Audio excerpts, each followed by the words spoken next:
Well, I opened the Quran, read the first page, then the second, and then very quickly, in the second surah, about 37 verses into the Quran, I came upon the story of mankind. Whoever authored this Quran clearly did not understand the real meaning of the story. And so I just read through it once, and then I read through it again, just to try to see what kind of point the author was making, and then I read through it a third time and a fourth, and then I realized this is something strange going on here. I'm going to read this much more carefully. I'm going to need to go through this story line by line, verse by verse, because it's obvious that the author is trying to bring out another point, and I wasn't quite sure what it was, but definitely he packs a lot of meaning into almost every word. And I thought the writer at least seems to have a great measure of brilliance. So I came to the 30th verse of the second surah, Surah Al-Baqarah, and it began like this. It said, "Behold, your Lord said to the angels, I am going to place a vicegerent on earth." The Arabic word is khalifa. It means a representative or an emissary of mine. "I am going to place a vicegerent on earth." And they said, the angels said, "Will you place therein one who will spread corruption and shed blood, while we celebrate your praises and glorify your holiness?" And God said, He said, "Truly I know what you do not know." See, that's the verse that hooked me. That's the verse that caught my attention. That's the one that kept on making me read the story again and again and again.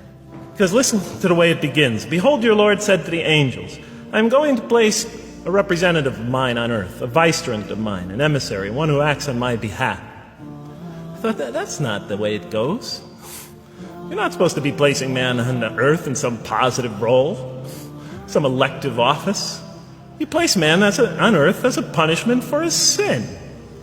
Clearly, I knew the author didn't quite get the point. But still, it was an amazing line. But then I come to the next line, and it says, "And the angels say, will you place therein one who will spread corruption and shed blood, while we celebrate your praises and glorify you?" I looked at it again. I couldn't believe the question. They said, "Will you place therein one who will spread corruption and shed blood, while we, the angels, celebrate your praises and glorify you?" I looked at that and I said, exactly.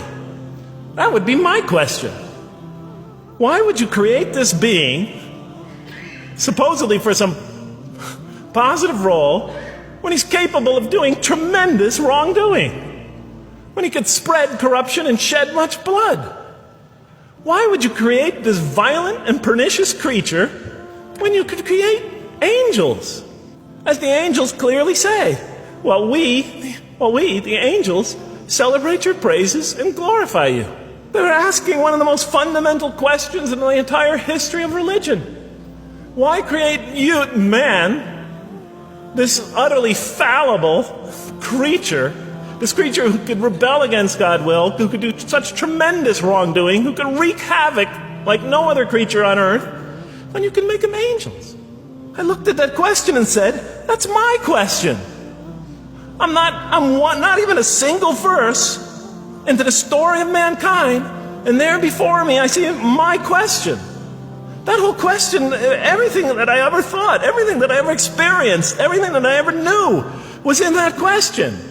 Was it if the author took my life and wanted to pick out exactly the right question to humiliate me, to provoke me, to anger me?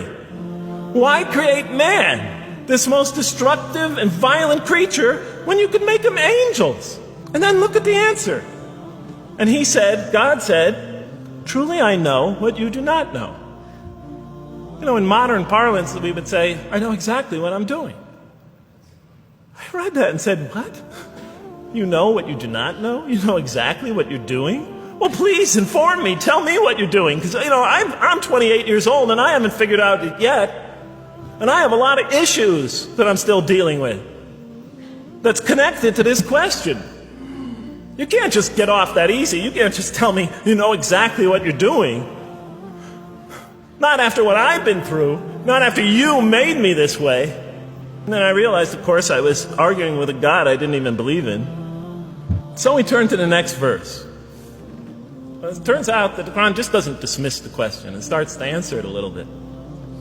And in the next verse it says, "And he taught Adam," God taught Adam, "the names of all things. And then he placed them before the angels and said, Tell me their names if you are right. And he taught Adam the names of all things. So here we see Adam is not only just a creature who knows how to name things, who's acquiring the gift of language, but he's also a learning creature. God is teaching him.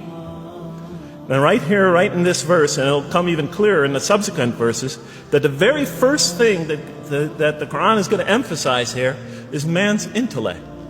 He is a learning creature. He is taught. And what is he taught? What is one of the great intellectual gifts he's given in response to the angel's question? The gift of language. And so I'll see later in the Quran, when the Quran will emphasize this again and again and again. Like in one verse it says, read in the name of your Lord who created a man out of a tiny creature that clings. Read, it commands the reader. For your Lord is most bountiful. Why is he most bountiful? What great gift did he give you? For he taught man the use of the pen, and through it taught him what he otherwise could not know.